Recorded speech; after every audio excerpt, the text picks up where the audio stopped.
Hey people of YouTube, once again this is my PT Cruiser GT model doing another video for you here. Going to discuss the differences between the GT versus regular. So actually more accurately that would be, I'm going to just tell you what makes a GT a GT. So I just did a ceramic coating on this car and I'll do a quick walk around here. We are Loser Edition. And I got about 500 or 600 miles on it so far. Really enjoying it. No problems yet at all. Of course, it was very well taken care of. 132,000 miles. I did the headlights and did the wash polish ceramic coat. So let's talk about what makes a GT a GT. These are 2006 GT wheels that came with my car. First thing I thought would be interesting to talk about is the price. So when new, this was $26,500. I don't know if these were achievable over or under invoice back in 2003 when this was sold as a 2004 model year, but I did a conversion to today's dollars, and that was $43,630 and 84 cents. So think about $44,000 ish for, that's what this car would be today. And I was looking, really, it wasn't really back till 06, 07 when these started being hated. Back in 03, the car magazines were still giving this, like Car of the Year type awards and stuff. So, 43-ish, comparable then was a little over the average, but people would pay that for a nice performing car. And I will say they did a very good job. I obtained one of these. They did a very good job, advertising the car for what it is back then. I can see the appeal here that, a person looking for an interesting car would have. One of these things in particular, very well worded. This is pretty well written, reminiscent, unique, classic, unprecedented, a deja vu of something previously unseen where iconic lines meet common sense. 160 interior configurations over 121 cubic feet, 220 horsepower, 5-speed, which again back then was pretty impressive. So what makes the GT the GT? Well, let's first look here and then I'll show you on the car. But this is an interesting list that gives all the options, and then it gets to the GT. And of course, the GT has every option that every other trim level had. The only thing that was really an option was the heated seats, which my car does not have. And then the automatic transmission, which they call the auto stick.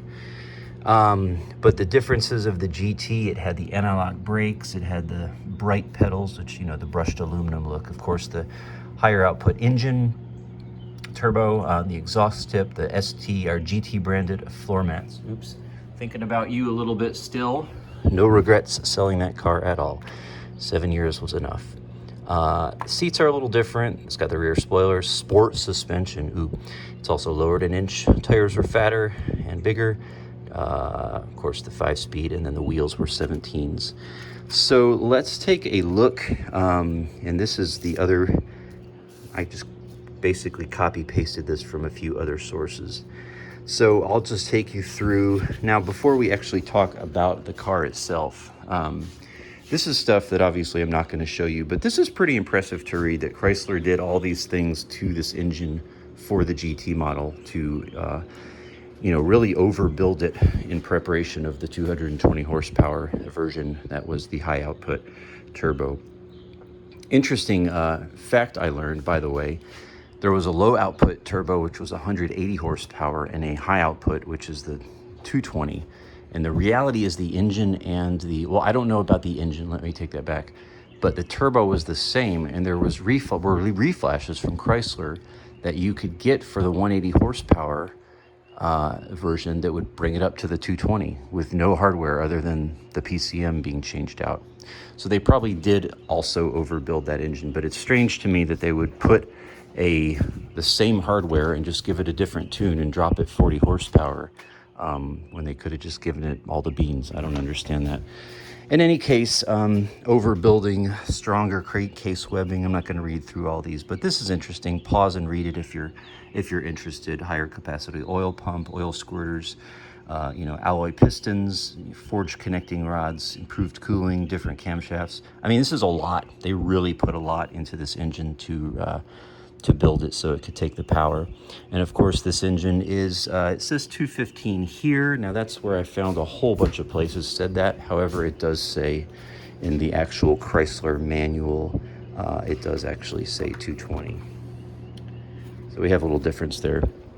And then apparently from 06 and on, which these wheels belong to, it got 230 horsepower by, I think they changed the intake manifold and a few other things. But in any case, let's look at what makes the PT GT a GT.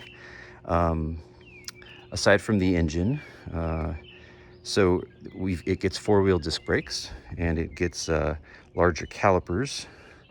So that's exciting. Four-wheel disc brakes with the larger calipers.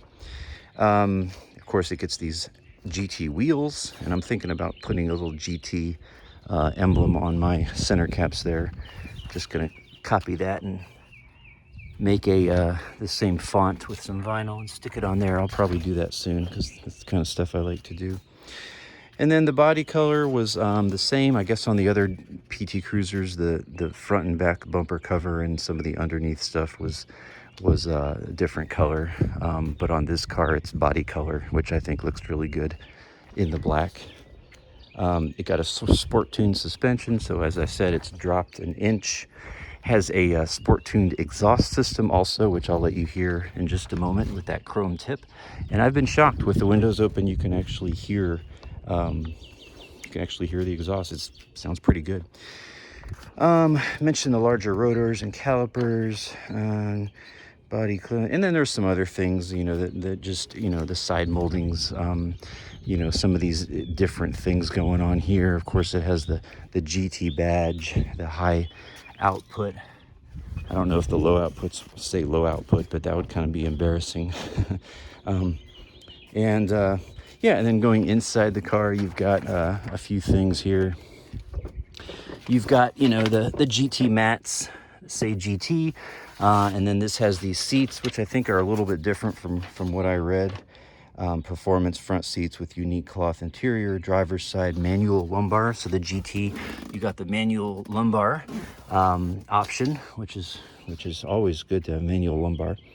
And then silver face gauges, and you kind of get this carbon fiber looking stuff, which I think looks really, really good. They have a special name for it. I forget what it is, but I read it in the owner's in the manual that I just showed you, the sales brochure. And then I guess the speedometer is also a little bigger. It says 140 miles speedo. So the standard PT Cruisers, I don't think it went up that high. And then, of course, it says 2.4 liter turbo right there. So that's very, very exciting. And those are the differences of the turbo, GT rather. Now let me crank it up. I'll let you hear the exhaust and we'll end this video. So here we go.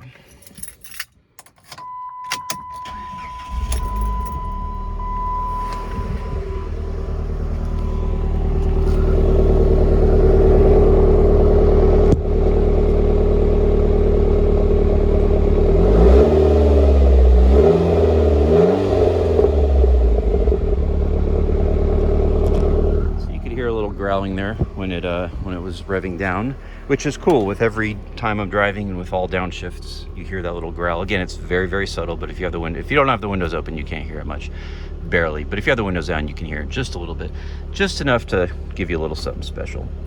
So that's my thoughts on the PT Cruiser. What makes a GT a GT? Turbo. All right. One final thing to tell you about, which will probably be the subject of my next video, and that is that, I think I mentioned this in another one, but I've been researching intently. Apparently they had all kinds of plans for these that never really went anywhere. But what I've learned in my research, and it's very difficult to find this stuff, I'd had to do a lot of poking, but they made turbo upgrade kits. They had a plan to make 3 stages. They only ended up making 1. And I did mention this in another video, but I finally found some information on these. And they called them Mopar Stage 1 kit, Mopar Stage 2, and Mopar Stage 3. So the only one that ever really surfaced to anything that I understand, and I could be wrong, correct me, but because by the time you look at the Stage 3 kits, there was like a turbo that would make like 365 horsepower. And that was from Chrysler. Like, that was a Chrysler product. So from 220 to 365 is just bonkers, especially 20 years ago in 2004. But I don't think it ever got anywhere. But what they did come out with was the Mopar, is what they called it, the Mopar Stage 1 kit. I want to say I read that they were about $1,550, and you'd send for it. And depending on the year, your car would either or not need bigger injectors. The 03s did, the 04s did not. They actually came standard with bigger fuel injectors. So they would send you whatever you needed, and you would get a Stage 1 Performance PCM, which is basically just a PCM that is reprogrammed, reflashed with a tune that gives it more boost. And then they would also, I read this about the manifold gasket, which I have a picture of here. Most folks say that's not necessary. So it would calibrate, and you can see here what it would achieve. Increase wide open throttle boost, which is always good. Enhanced first gear boost schedule for a better launch. It would optimize calibration if you bought the blow-off valve, which we all need. Improved turbo response, which kind of is the same as this one, throttle boost. Boost hold feature during wide open throttle shifts. You don't want to do that to your Chrysler. Soft rev limiter. I'm not sure what that means. But the bottom line, guys, is this would take the car to 235 to 60. So from 220 horsepower to 235, and from 245 foot-pounds to 260. So that's 15 and 15, which is noticeable. I also am adding a K&N filter, which I've done a bunch of research on it for this car, and it should add around 5 horses and 5 foot-pounds. So that's going to net me somewhere around 20 horses and 20 torques. And I'm going to leave it there. No more abuse. But that is on the way. They don't sell them anymore, but I found a guy. So you just got to find a guy. His name is MYCKEE. Hits his handle on Allpar, ALLPAR. Find him, and he will reflash your PCM for cheap. When I say cheap, I mean a few $100, but that's cheap. A few $100, that's $200 with shipping. So that's today's price. So $200 for 20 horses. So that's $10 a horsepower. Am I doing the math right? Yeah, that's real cheap horsepower. So I'm excited. That's in the mail. I should get it in a few weeks, hopefully. And I'll do a review on that. Anyhow, that's the GT PT Cruiser. Great car. You know, this is, if you're still watching, this is just the best bang for the buck if you want to have cheap. I say disposable just because these kind of die. I don't think this one will, but if you just want to get into a good performing car for little money, this is the way to go. And this car is really growing on me, I must say. Its looks, its performance, just driving around in it. It's kind of cool. Hey, thanks for watching. Peace. God bless you.